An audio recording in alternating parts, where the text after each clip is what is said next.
Well, it's the Wuhan virus that's consumed all of our lives. We're going to give you an update on that. We had senior night with the Democrat debate and finally some good, uplifting Wuhan virus stories. I'll do what I can. All that's coming up right now on I'm Right.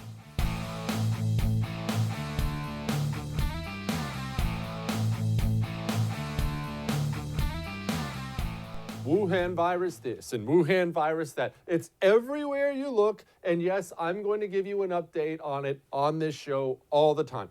Basically, every single day, you can count on me giving you an update on the highlights, and I'll tell you what you should care about, what you shouldn't care about. I am not going to do entire shows on it. I can't do that to you. Look at any one of your favorite news sites right now, or any of your favorite news channels right now, and it's coronavirus this and coronavirus that and Wuhan virus. It's like 8 of the top 10 headlines on everything. And I realize there's a reason for it.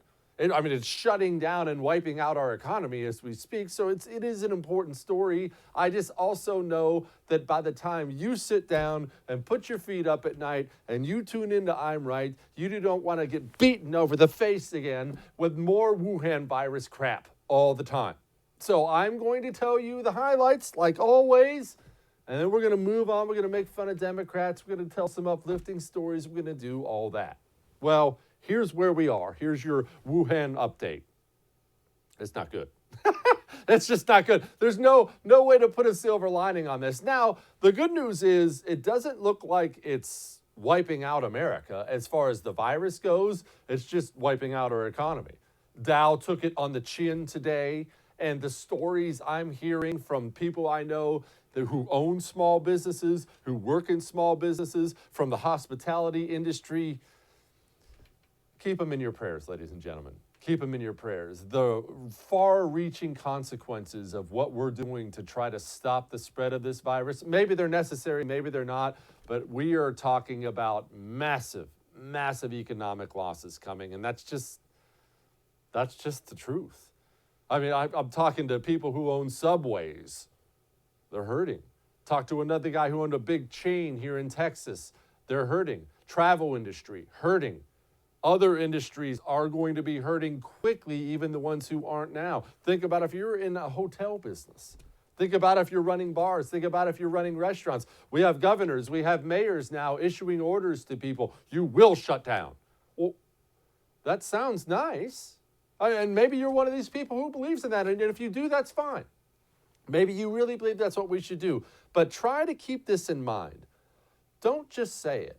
Don't just be cold-hearted about it because, well, they should just shut everything down. That's an easy thing to say. That's how somebody makes a living. Have you ever gone to work and needed to pick up your check that night, or your cell phone's shut off? Maybe your power too? Because that's how a lot of people live in this country. Have you ever had to make a payroll the next day? And, well, let's see. Revenues are gone because there's nobody on the road. That's the reality of it. I'm not downplaying the fact that the virus spreads like wildfire. I'm not downplaying the fact that the virus is dangerous to old, sick people. We're still at 50-some deaths in the United States of America. And these things we're doing, man, they are drastic measures. I hope they work because we are going to be feeling this for not just, the coming months, for years. No, we're not going to be in lockdown for years, but the economic impact of this is going to be, it's going to be something. So, smile when you can, laugh when you can, enjoy some family time. We even play Monopoly. So just enjoy your family time, catch up on some rest, work out, have a whiskey, do whatever it is that you do, but keep people in your prayers out there because they're hurting bad. Cuomo is one of many people who's taking this very seriously. Here he is. There will be no more gatherings of 50-plus people. So if you were hoping to plan a graduation party, you can't do it in the state of New York, you can't go do it in the state of New Jersey, and you can't do it in the state of Connecticut. Casinos, we all have casinos. If I close my casinos, but New Jersey keeps their casinos open, we're going to have the same problem. All casinos will be closed effective 8 p.m. tonight, and they will stay closed until further notice. On all these closings, they are all until further notice, and hopefully I can coordinate with the other governors so we can have the same opening period, just the way we had the same closing period. Gyms are closed effective 8 p.m. tonight. I know that's a specific hardship for the people in this room because I can all see you are in masterful shape, buff even. There are other ways to exercise. Theaters closing at 8 o'clock tonight until further notice. Any bar or restaurant closes at 8 o'clock tonight. Think about what he just said. And I'm not even here throwing stones. I am not. Maybe it's necessary. But don't forget about the economic impact for the individuals that he just talked about. Graduation parties. That's no big deal, right? Really? You know how many businesses out there, maybe cakes, maybe they do the graduation letters. You know how many people who bank on a bunch of graduation parties happening? Wiped out. Casinos closed, 8 o'clock. Sounds nice, right? Well, yeah, we have to close the casinos. We can't. Maybe it's necessary. How many people make their living on that? You think those blackjack dealers out there, you think they're made of money? You think when they knock off work at night, they're heading back to their yacht to eat grapes with the Swedish bikini team? Or do you think they're heading back to an apartment, trying to make the rent, trying to keep the pantry full of food? These are not small things. These are not small measures. And look, that was just one example. I'm actually not even picking on Cuomo. These are happening across the country right now. Stuff out there. Mike Pence urging a little bit of calm now, which I like. The health experts continue to confirm to us that based on the latest information, for the American people as a whole, the risk of serious illness remains low. But because the risk is heavily weighted to the most vulnerable, to people with immunodeficiencies and to people who are elderly with serious underlying chronic health conditions, our administration, and I know state administrations, will continue to focus on the most vulnerable, and we will continue to urge every American to be vigilant in practicing good hygiene, taking the advice of the CDC and local health experts to keep those most vulnerable safe. That's the right tone. Good job, Mr. Vice President. Wash your hands. We're taking care of the most vulnerable. And we are. I understand that's what this is about. We can't lose sight of that either. Truth is, if you're old, you matter too, a lot. If you're old with a lung condition, you matter. There are people with immune deficiencies who matter. Let's keep them in mind, but we are paying for this. Also, stop buying all the toilet paper. These videos we've seen online of people hoarding all the toilet paper. Some guy bought like 17,000 cases of hand sanitizer. People were burying themselves in holes in the ground. Ladies and gentlemen, the supply chain in America is fine. There may be slight disruptions, but it's fine. You're going to be able to wipe your butt. I promise. Trump's even out there talking about it. They know they're getting through the crisis and will require an all-of-America approach, and that's very important. They're committed to remaining open during this crisis, totally open. They have to stay open. Those stores have to stay open. They supply our country. Our supply chains in America are the most powerful in the world, and they're all working very hard. They're working around the clock, and the stores are stocking up at a level that's beyond Christmas time, and it's great. It was very reassuring speaking to these people. They have it totally in hand. There's no need for anybody in the country to hoard essential food supplies. They said to me, could you please tell them, just go and buy, enjoy it, have a nice dinner, relax, because there's plenty, but you don't have to buy the quantities because it's hard to refill the stores on a basis as rapid as they're refilling them. And we are using the full power of the federal government to defeat the coronavirus. You're fine. You're fine. Most of you, as you're watching this, have been ordered to stay home. I realize most of you did not want to stay home because you got bills to pay, but there's really no need to go buy up all the toilet paper. I promise you're going to be fine. They're going to keep the grocery stores open. They're going to keep the toilet paper coming. Everything's going to be fine. Also, turn off these wretched media programs that are trying to convince you that we're all about to die, that are trying to convince you that Donald Trump has dropped the ball and this whole thing's a disaster. President Trump has done fine. No nation in the world is ready for a unique disease that they didn't know was coming. No nation is ready. It takes time to get your arms around it and do the right things. We're doing the right things. CNN, of course, has to embarrass themselves. I'm glad the good doc put them in their place here. I want to take a look at this picture. You actually touched the same podium. I'm sure you've seen this in microphone as the president and other CEOs, even at the same time. The vice president has taken a test for coronavirus. He tested the president has tested negative, I should say. Has Vice President Pence, have you taken a test? Are you going to take a test? No. Well, I'm not taking a test for the same reason. I have no symptoms. I'm practicing pretty good social distancing. I don't go to. But it's hard to fully do it as we But see not it everybody in the United States should take a test. I mean, I have no symptoms. There's no reason for me to take a test. If I'm in a situation where I'm at a high risk, I will take a test. The picture you showed about the microphone, let's get real here. I mean, there are certain things that you have to do. If I left the microphone at that, you would see nothing but the microphone. My putting my 2 fingers to get the microphone down isn't that bad. So I don't think we should make something of that. I'd like to see people more doing this as opposed to shaking hands. Good for the doc. All right, we got a great show. We have great guests for you. We have even some non-Wuhan virus talk, believe it or not. All of that may have made you uncomfortable, but I'm right. We'll be back.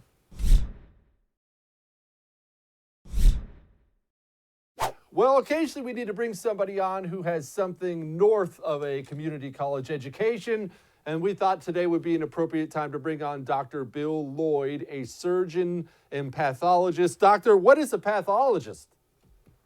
A pathologist is a specialty physician who runs laboratories and helps understand how diseases happen and make recommendations to help clinicians improve their patients' lives. So in this particular case, pathologists play a very central role in the COVID outbreak because of their training in microbiology, germs, infectious diseases, how are germs transferred from people to people, and public health. What can we do to protect ourselves from these germs that are jumping from people to people? Doc, I'm about to ask you a series of questions that you are going to want to roll your eyes at, but like I said, I'm an idiot and I need some expertise here. You sit down in a lab and you have a copy of this COVID, Wuhan, whatever you want to call it. You have it.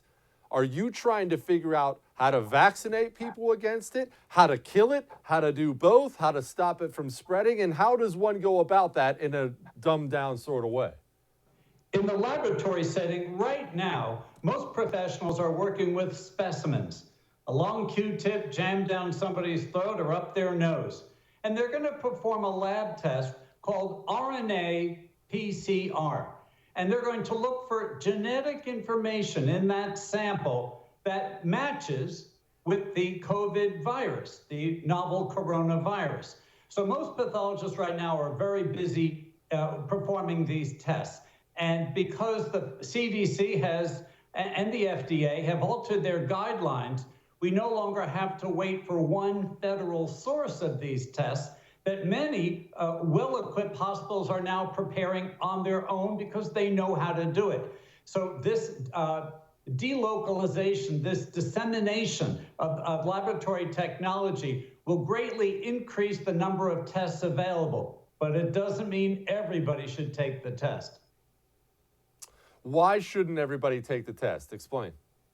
Well, there is a limited number, in the millions, true, but there's, 300 million Americans. So here's the people that really should be thinking about going in for testing. First of all, why would you test anyway? Well, only if it changed the clinical dynamic. So if you're an at-risk person and you develop flu-like symptoms, but you also develop a high fever, maybe chest pain, a severe cough, breathing problems, confusion due to lack of oxygen, or problems like that, then, oh yes, definitely get the test. Anyone who is already hospitalized that has any of these symptoms, regardless of age, they should have the test as well. And the final category are healthcare workers or anybody else taking care of somebody with COVID-19 who may have come into contact within the past 14 days. They should get the test too. But as for healthy people, waiting in line, never a good idea, or sitting in their car on a cold day waiting 5 or 6 hours for that swab doesn't really serve a good purpose, and it robs access to those tests more deserving of other people. I am hearing, and please feel free to tell me if this is wrong, I am hearing that this virus loves the cold and does not like the heat so much. Is that true, for one? And two, why would that be? I don't understand. The answer is yes. The coronaviruses in general, all right, tend to proliferate in the colder weather and dissipate in the warmer weather. Now, the virus itself has nothing to do with it. It's the behavior of the virus. In colder weather, humans are more held closer together. Families stay together in their house. People go to movie theaters. They go to basketball arenas. So it's a seasonal effect of people coming together. Versus the summertime, sunshine, plenty of fresh air. People are out water skiing and hiking and running. And as you know, movie attendance typically drops except for blockbuster weekends. Fewer people go to the mall in the summer, etc. So it has to deal with the seasonality and the nature of humans to stay close to one another. Can you explain why Italy has been wiped out, at least northern Italy has been so deeply affected by this? And look, as it looks right now, it does not look like we're taking it on the chin like they did. Most people have never been to northern Italy. They don't understand the differences between their healthcare system and our healthcare system. What did they do wrong? And apparently we did right. Italy's had a head start on the United States through this pandemic. They think it was actually a physician who traveled to Shanghai to attend a medical conference. This is back in January, stayed a few days, didn't feel well, got on the plane with a plane full of people all the way from Shanghai, eventually back to Italy. So you can see what an incubator that was. Now you see the numbers in the media today, 350, 380 deaths in Italy in the past 24 hours from COVID-19. Well, that is a disturbing number, but I would suspect that number or more also died from seasonal flu. And the same here in the United States. We have right now on record 41 deaths, but that number will be updated at 5 o'clock Eastern time.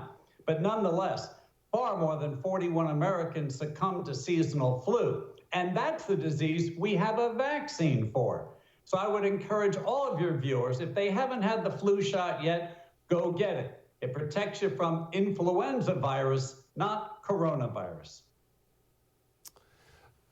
And you're welcome to yell at me about this, I think that some of this stuff that we're doing is over the top. And I understand physicians who want to get a handle on this thing and they want to stop the spread. But when I see the effect this is having on the economy, on businesses for something, I don't want to say it's not bad, but it doesn't appear to, it's not the Black Plague either. Are we going too far, Doc? Can you go too far? You can always go too far, but if you do, 6 months from now, you'll be laughing about it. If you don't go far enough, then that's a different story. So for that, let's go back to the story in Italy. And because the population is so rural in northern Italy, they don't have nearly the health resources that we have in the United States with metropolitan areas, intensive care beds, and ventilators. Older folks or anyone who is severely affected by COVID-19 needs to be on a ventilator often, sometimes just for a few days. But if it's not there, then they can't help you. The United States right now certainly has the bandwidth to support a high volume of people that need that aid. Here's why we're practicing the social distancing and the self-quarantining. We're not saying we're going to prevent anybody from getting the disease or reduce the total number of cases. By doing social distancing and self-quarantining, you're flattening the curve so that those cases are more evenly distributed over the next 6 weeks or so, rather than a horrendous peak, maybe in 2 weeks or so, when the system would truly be overflooded. We're not changing the endpoint. Hopefully, we're simply changing the destiny. Dr. Bill Lloyd, that was a wealth of information. I wish I could have you all day, but I know you're a busy man. Please go save America. I appreciate you. Let's talk again soon. Absolutely. How about that, people? I'm not the only smart one on this show. All right, we got a lot more for you. Hang on. Well, there was a Democratic debate, and if you didn't watch it, I totally understand. You see, but I have this duty to provide you all this wit and wisdom every single day, and therefore I have to shoulder the load and watch these two geriatrics battle it out on stage, and it was kind of lame. I mean, they were going at each other all night, actually a lot more than I thought, but Bernie was all over the map. Joe Biden didn't know where he was. Joe Biden didn't even know what virus we're apparently fighting. We can do that. We did that. We've been through this before with the coronavirus. We've been through this before. We've been through this before with dealing with the viruses that the N1H15, as well as what happened in Africa. For once, it was the H1N1. It wasn't N1H1. And the thing in Africa, the thing he couldn't think of, that's called the Ebola virus. That was fairly simple. And this is the issue Joe Biden's going to have. I realize Wuhan is not political, but since they're going to make it that way and they've been all over the television blasting Trump about it, let's have a talk about it. What we're likely going to see, as I just told you in the opening, what we're likely going to see for the coming months, hopefully not longer, but possibly, we're going to see our economy really take a strong downturn. And people are going to be watching their 401ks go into the toilet. And they're going to be worried, and jobs are going to be lost. Now, normally that would be a problem for a sitting president who wants to get reelected, but here's the thing. Right now, what we're seeing is the polls show people are not blaming Trump for this, which is good. They shouldn't. You can't do anything about a virus that comes to your shores. And if you're the Democrats and you want to try to politicize this whole thing, what you have to do is present a palatable, sharp, reasonable alternative so people look on the stage and they see Trump and maybe they're not sure how he handled it, but then they look at your guy and they think, you know what? That's the man we need in charge. Is that Joe Biden? Is that Joe Biden in his current state? Joe Biden doesn't know what he had for breakfast. Joe Biden confused his sister with his wife the other day. Joe Biden is a walking gaffe machine. He never knows where he is, what he's doing, what he's saying. That's unless he's cussing voters out and challenging them to a fight. This was the time you could have had some kind of an alternative. You could have had something that would have said to the people, well, maybe I don't like how Trump's handling it, but their guy looks sharp. And instead, you've got Joe Biden. He doesn't even have basic facts right. He says the testing is free. We're at war with the virus. It has nothing to do with co-pays or anything. We just passed a law saying that you do not have to pay for any of this, period. That's not true. As a matter of fact, that's not true. It's not true. He can't get basic things right. And let's go on to basic things. Because America is still watching, right? They want to know what the alternative is to Donald Trump. Everybody doesn't like Trump. Half the country hates him. Half the country loves him. There's this little amount in the middle who aren't sure who will decide the election. And what do we have right now in the country, people? We have the Wuhan virus. Wuhan, China. This virus did not originate in Lincoln, Nebraska. This virus came from China, who tried to cover it up forever and didn't do the right things. And because of their inadequacy, it has spread to the world. Killed a bunch of people in Italy. By the grace of God, it hasn't killed that many here, but it's killed some, and it's certainly killing our economy. And the Democrat, they're talking about opening the borders? What? In the first 100 days of my administration, no one will be deported at all. From that point on, the only deportations that will take place are commissions of felonies in the United States of America. So to be clear, only felons get deported and everyone else has to stay? Yes. Yes. That is one of the most radical stances taken by a major presidential candidate we have ever had in the history of the United States of America, and it just rolls off the tongue like it's nothing. We're only deporting the felons. Everyone gets to stay. That means you're legalizing flooding our border. If Joe Biden, God forbid, and it could happen with all this economic dislocation we're about to happen, if Joe Biden were about to become, what if he became president? What if the Democrats took the Senate and House and he became president and actually did this? Do you have any idea what would happen in the United States of America if we sent a message to everybody in Mexico, in Central America that, hey, come on in. We are wide open. No, we're not going to deport you unless you're a felon. Come on, it's fine. It would absolutely shatter our economy. It would shatter our economy. We would be flooded with the third world at a time, he says this at a time when America is struggling with a virus that came from somewhere else. This party has gotten so radically stupid, they are way, way out of step with the American people. There is no way the American people look at that and think, oh, that's a good call. That is absolute insanity. Shouldn't this virus, in the very least, be some kind of a wake-up call that, we should have a lot more control over who comes and who goes in this country? This borderless crap society that Democrats seem to want here, people, that's a recipe for death and destruction. That is not good. And of course, because all of politics now has to pander to the almighty woman, both candidates have made these big announcements on stage last night.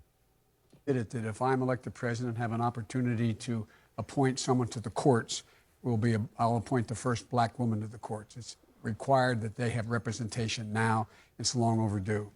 Secondly, if I'm elected president, my cabinet, my administration will look like the country.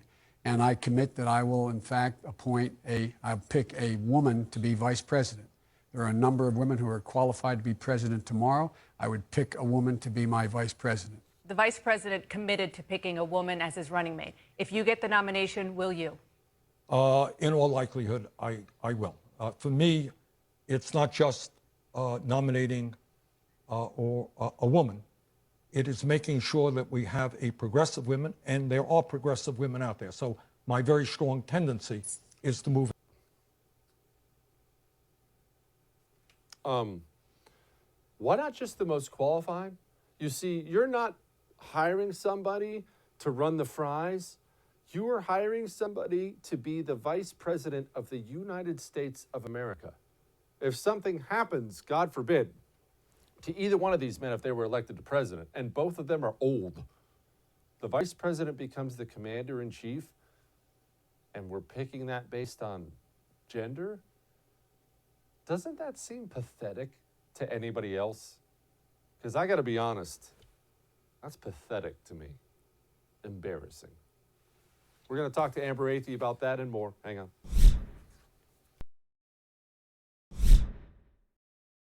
Joining me now, Amber Athey, the Washington editor of The Spectator USA. Amber, did you happen to, I know you're probably self-quarantining, did you manage to pull yourself away from all the fun I'm sure you're having and watch that painful Democrat debate the other night?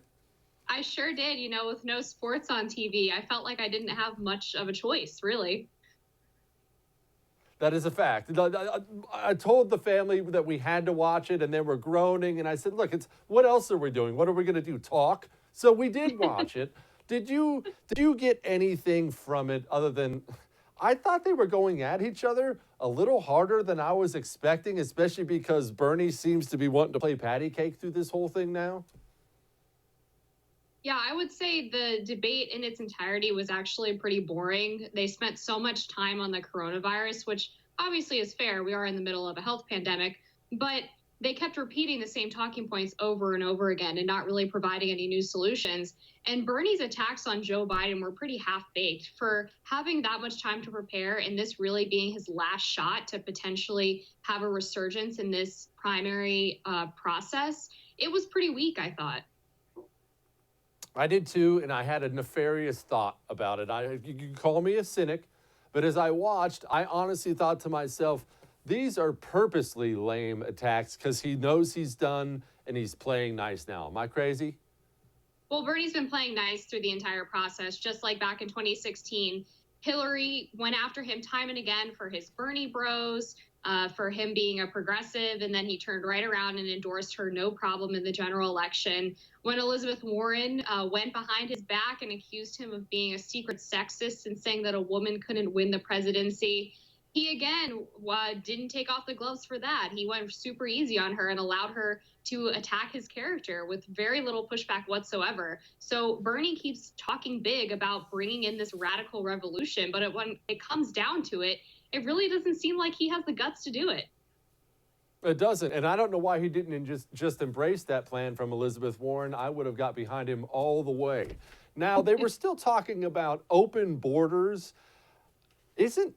Don't they realize how toxic that kind of talk is right now for any political candidate? Look, the American people, right, left, and center, realize that this Wuhan virus didn't originate in Nebraska. Isn't this open borders talk probably pretty stupid politically right now?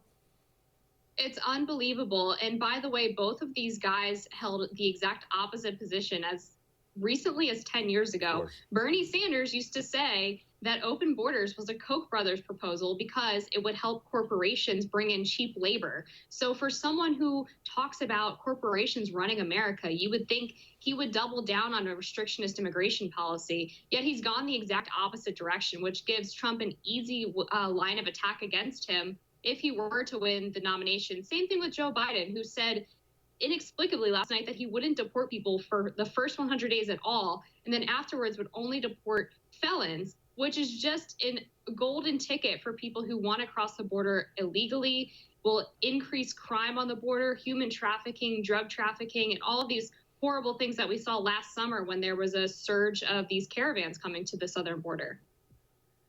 Are we naive? Are you and I too deep in the bubble? Is this appealing to the masses?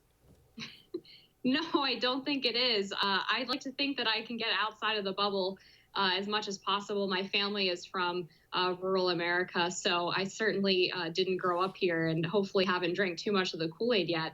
But it seems to me like the type of voters that the Democratic Party needs to attract are the ones that they lost from Obama to Trump in 2016. And these are fundamentally blue-collar voters, like the one that we saw confront Joe Biden at an auto plant last week. This guy was pro-gun. He was an undecided voter. He likely votes on the economy and manufacturing jobs. And these type of people in the swing states like Wisconsin, Michigan, Pennsylvania are going to be key in 2020. And these guys on the Democratic stage just don't really seem to understand what those voters actually want.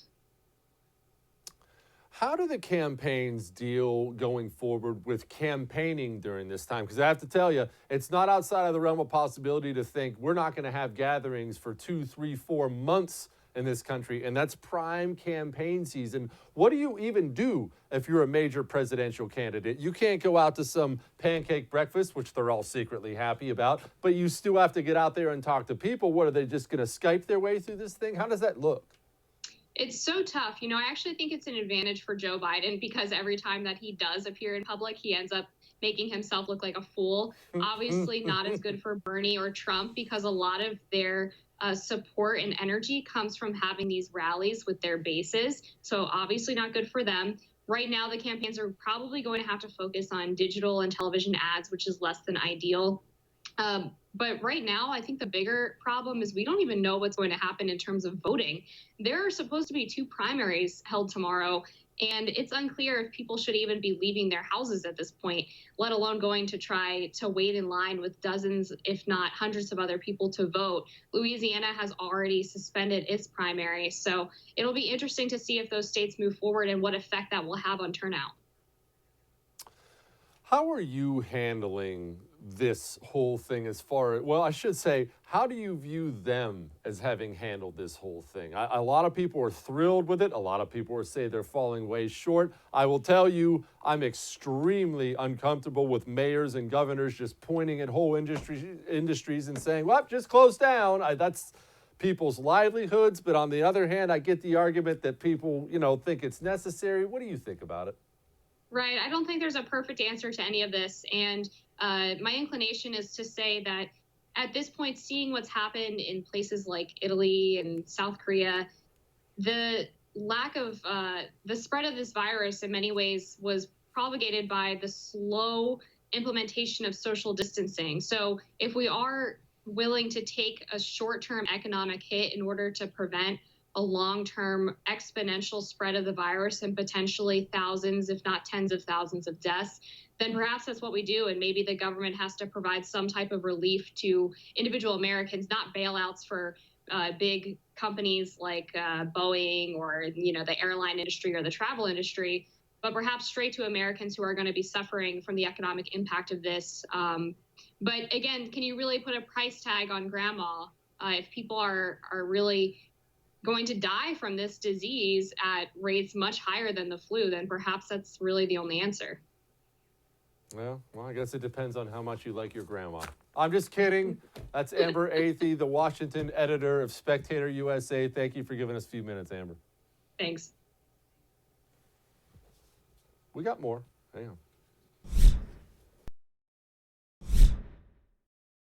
Well, I promised you some uplifting stories, and here I am to deliver.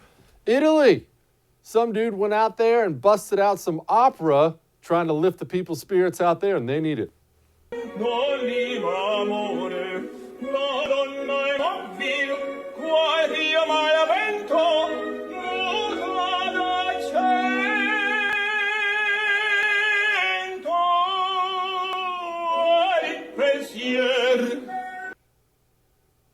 Nothing like a little music to bring you up. And all those people stuck in those houses next to their family, they probably really appreciated that.